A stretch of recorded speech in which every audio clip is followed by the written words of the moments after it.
Pero ¿cómo se llevó a cabo esta investigación? La base de datos de Panama Papers fue obtenida por un periódico alemán, el cual la compartió al Consorcio Internacional de Periodistas de Investigación, que a su vez coordinó el trabajo de 370 periodistas en 76 países a lo largo de un año. Algunos medios involucrados son The Guardian de Reino Unido, Univision en Estados Unidos, Le Monde en Francia, El Faro de El Salvador, El Confidencial y La Sexta de España, y los mexicanos Proceso y Aristegui Noticias. Está con nosotros desde Washington la periodista independiente Mago Torres, quien colaboró en esta investigación del ICIG. Muy buenas noches, Mago. Hola, ¿qué tal? Muy buenas noches, Olivia. Gracias por la invitación. Mago, ¿qué nos puedes comentar de esta investigación inmensa a lo largo de un año? ¿Cómo se logra la coordinación entre 370 periodistas alrededor del mundo?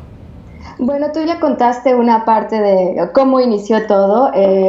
Dos periodistas de Alemania, de Süddeutsche Zeitung en Múnich, recibieron vía un informante anónimo la información, y cuando se dieron cuenta de la cantidad de información, ellos ya habían colaborado antes en otras investigaciones grandes conocidas en coordinación con ICIJ, como Swiss Leaks, HSBC Leaks. Se empieza la coordinación y se empieza a hablar con los partners para continuar viendo los documentos. Al final son 11.5 millones de documentos que revisamos distintos periodistas alrededor del mundo, en colaboración, en entender todos los tipos de documentos que había. Por supuesto que había diferentes idiomas, entonces hay toda una parte de colaboración muy interesante para entender también el sistema financiero, el entramado de cómo se realizan las empresas offshore, también, o sea, lo que es legal, lo que es ilegal, ¿no? O sea, toda esta parte que es como una de las cuestiones fundamentales es la oscuridad o la falta de transparencia o la opacidad en la que se mueven estos ámbitos. Y también entenderlo, a mí he tenido la suerte de participar en el proyecto desde que inició. Fue una coincidencia en mi vida cuando yo me vine a vivir a Washington, y cómo avanza todo este proceso, ¿no? Entonces ha sido muy interesante, muchas maneras de colaboración, y yo creo que las mismas historias que se están viendo alrededor del mundo hablan también de distintas maneras de narrar y de contar lo que sucede, ¿no? Los recursos que cada uno de los medios ha utilizado para contar las historias que están surgiendo de los datos. Mago, y platícanos, ¿cómo se analiza esta cantidad de información? ¿Hay software especializado? ¿De qué manera de esa cantidad de datos que tienen encuentran las partes relevantes, las partes que son de interés periodístico y que vale la pena analizar para llevar a datos que son de interés público? ¿Cómo se hace eso, Mago?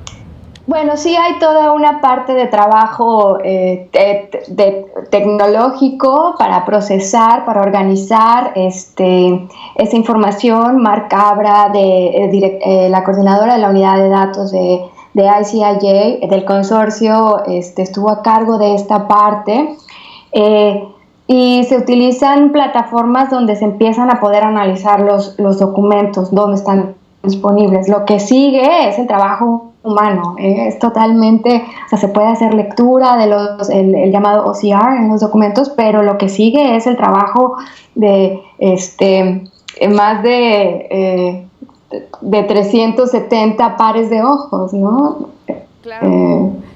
Y aparte de comunicarse vía electrónica, Mago, hubo reuniones físicas en las que los periodistas, algunos de los periodistas que participaron, pues se veían cara a cara para ir analizando los avances de la investigación. ¿Qué nos puedes comentar de esto, de las reuniones en persona que tuvieron los periodistas? Sí, bueno, es muy interesante porque ocurren como las reuniones de redacción, ¿no? Cuando empiezas a trabajar en una investigación, contar avances, también los recursos que se están teniendo, las preguntas que se tienen sobre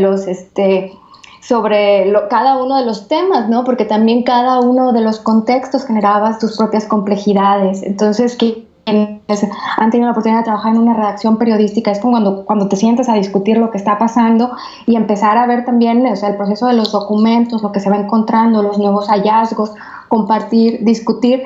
Y también, pues definitivamente la tecnología, además de las reuniones físicas, te permite muchas otras maneras de reunirnos.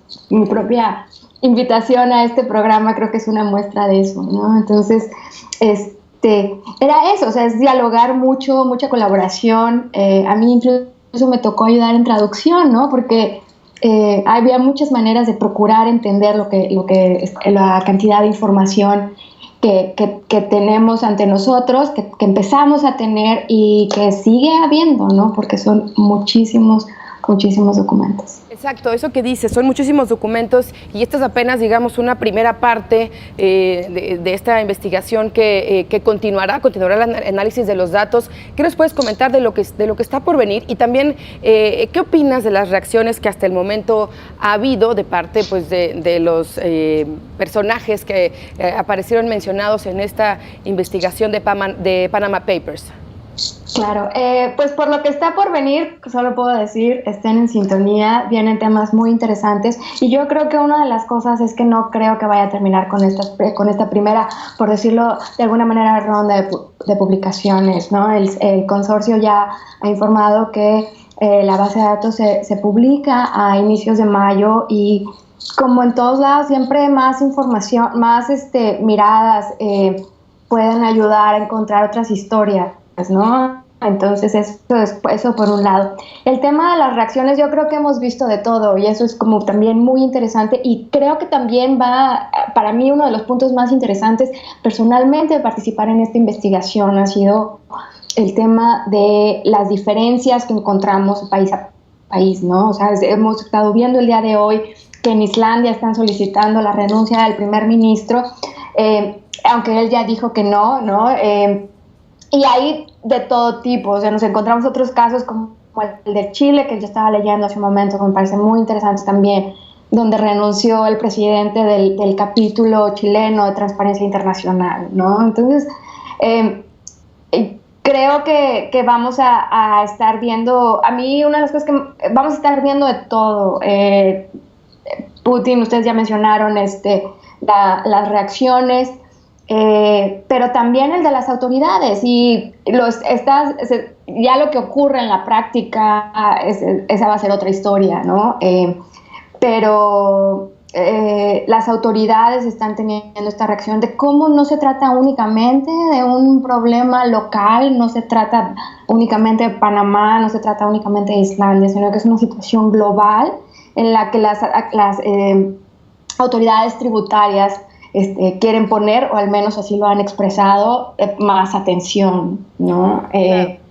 Y por lo pronto aquí en México, Mago, pues ya lo sabes tú muy bien, el SAT anuncia una investigación, digamos, fiscal a los personajes mexicanos que aparecen mencionados en esta revelación histórica y pues habrá que ver qué consecuencias hay también de esto. Sí, creo que una de las cosas muy interesantes es precisamente la respuesta del SAT en relación con el reto de las empresas offshore, ¿no? Que es, o sea, ese ámbito de, bueno, no es ilegal, pero a menos que no haya ocurrido de esta manera, ¿no? Una transparencia, punto. Que no... Claro, exactamente, que falta, que hay opacidad en esos procesos. Las mismas publicaciones lo han expresado de esa manera, en el consorcio, en The Guardian, en BBC, o sea, las empresas offshore por sí solas, o sea, no todo es ilegal, es complejo, y yo creo que ese es también uno de los retos, si me permite decirlo, Olivia, como espectador, ¿no? O sea, yo creo que ¿cómo podemos explicarnos? Y ese es uno de los grandes retos, ¿cómo podemos explicarnos cómo esto afecta en la vida cotidiana a todas las personas, ¿no? Creo que ahí hay una cuestión compleja de entender, ¿no? Parece que es el ámbito de los millonarios, cómo están escondiendo su dinero porque tienen los recursos para utilizar diferentes posibilidades. Creo que el caso de la información que encontramos en el caso de Hinojosa Cantú, cuando lees que tienes un cliente que tiene no sé cuántos millones, ¿cómo? No, sí, claro. ¿Por qué tiene tanto dinero para empezar? ¿No? Esa era una pregunta de partida, quizá. Exactamente. Entonces, creo que pues eso lo podemos ver en todos los ámbitos. En el caso, a mí me tocó trabajar en mirar algunos de los casos de los personajes llamados los personajes políticamente expuestos. Ajá, sí, o la categoría que hay, ¿no? La categoría. Y Y te das cuenta de que hay muchas complejidades alrededor. Algunos dicen como Macri, bueno, yo no estaba en funciones, otros yo ya iba a empezar mi vida política y entonces no, o otros que lo han hecho así como de manera natural, sin nadie que pueda tener una mirada crítica alrededor de esas prácticas. Claro, pues Mago Torres, muchísimas gracias por este enlace desde Washington. Estaremos muy al pendiente de la información que vaya surgiendo a partir de esta primera muestra, digamos, que tenemos de este caso Panama Papers. Y bueno, pues muchas gracias y hablamos pronto. Muchas gracias por la invitación. Buenas noches. Gracias, buenas noches.